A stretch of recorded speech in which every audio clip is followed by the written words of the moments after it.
of my lips speak truly the word of the Lord. Amen. Please be seated. One thing no one can disagree with: the power of God is awesome. And there are few stories in the Bible that make it clearer than the two lessons that we read today. Bones coming together, muscles, skin weaving about them, and the breath of life being breathed into them. And another, a man dead 4 days, walking out of his tomb when Jesus calls. And our future lies in these stories. Different cultures have different traditions, and I'm sure this one is largely centered because it starts in the Holy Land, which is a very hot place. So when a Jew dies, they're buried as quickly as can possibly be done. Same thing with the Muslims. They don't do many of the things that we do. They don't gather, send out news announcements so that people can come from far and wide on a specific day at a specific time to have a funeral after viewing the body and so on and so forth. With the Jews and the Muslims, as soon as the person dies, someone stays with them all the way. When they go to the undertakers, someone is with them. It's a sign of respect. It's guarding the body so that no one can steal it. It's protecting the body in its helplessness. We don't do that. The undertaker comes, takes the body away, and for most people, the body stays at the funeral home. Some of us have the body come back to the home where there's family about. But in general, most Canadians leave these things to the professionals.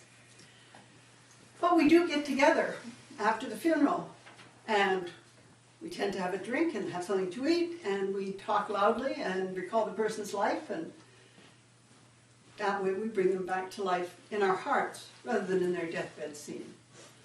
The Jews do it differently. Because their funerals are arranged so quickly, it's mainly the immediate family that manages to get to the funeral proper.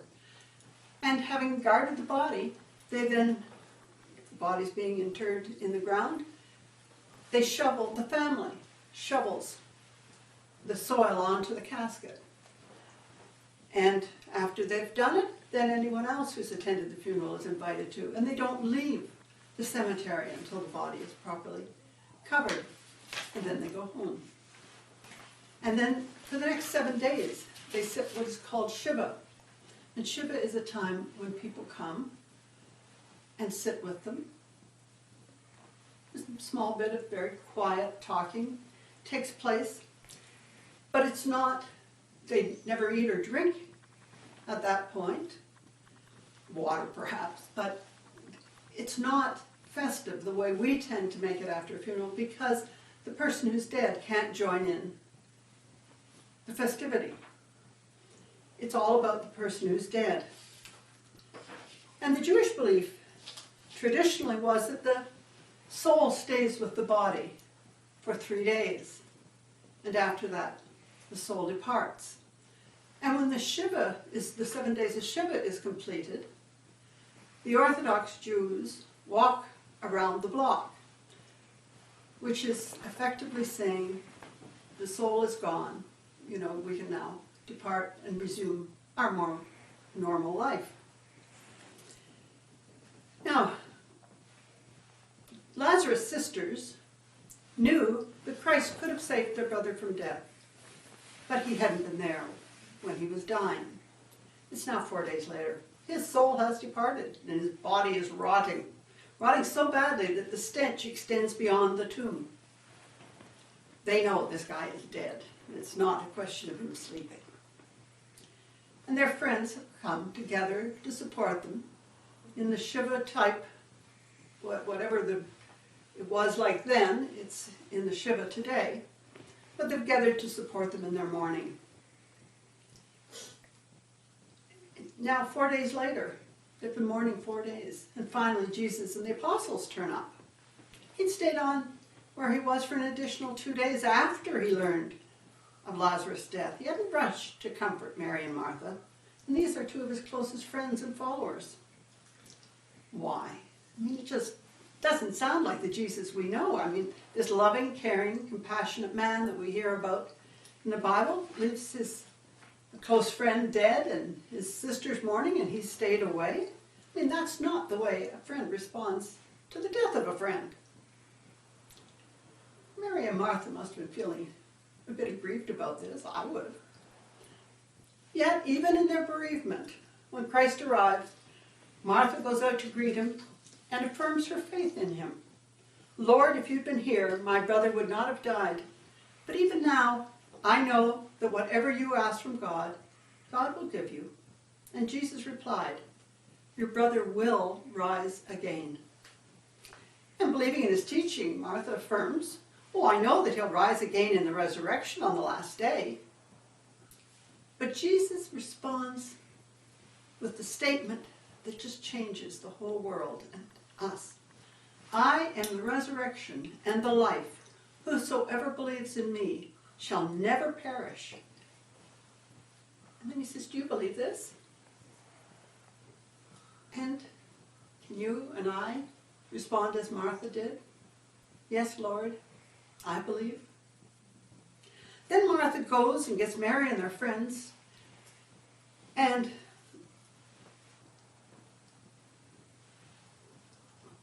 finally this friend who has come to comfort them, what does he do? He sees these people that he loves and they're crying, and he cries with them. He weeps.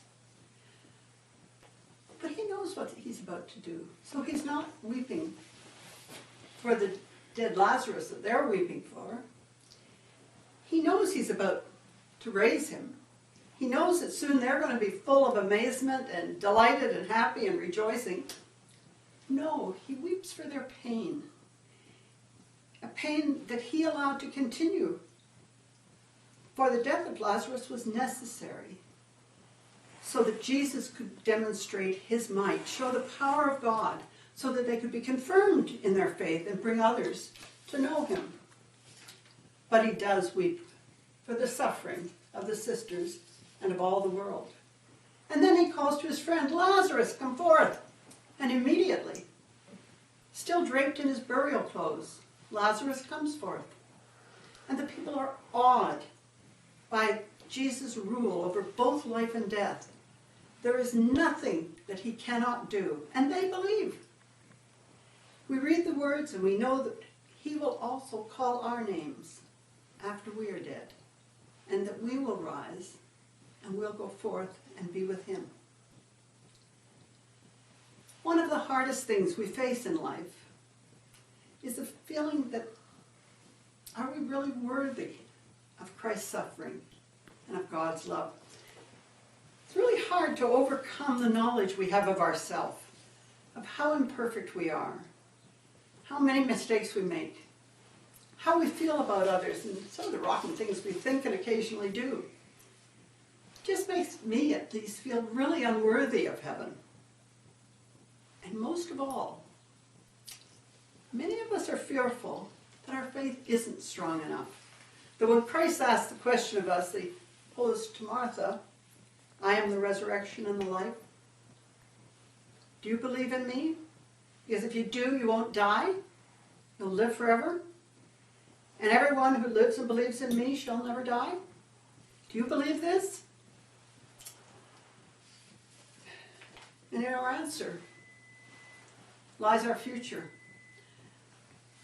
I'm really pleased that the question comes only after I'm dead. Because I think when we're dead, we'll feel like all the people when they saw Lazarus rise. Well, if you asked me that question, Lord, and I see you right there, sure, I believe. And I take comfort in that. Because I think, hard as we try to believe, we always have little niggling doubts about this and that and the other thing. Hard as we believe in Jesus and that he can move mountains and faith can move mountains. A friend of mine, a minister, told me this story that when he'd been ordained and he'd, grown up and believing all these things about moving mountains and raising the dead, and, if you believe in me and you follow and you're a minister, you can do these things. He went to a funeral home of a friend of his who had died, and he stood and he put his hands on top of the coffin, and inside his head he said, Lord, I believe everything, I believe in you. make the dead rise. And he said, whoa. He then stepped back and he said he was just in terror for fear the guy would rise.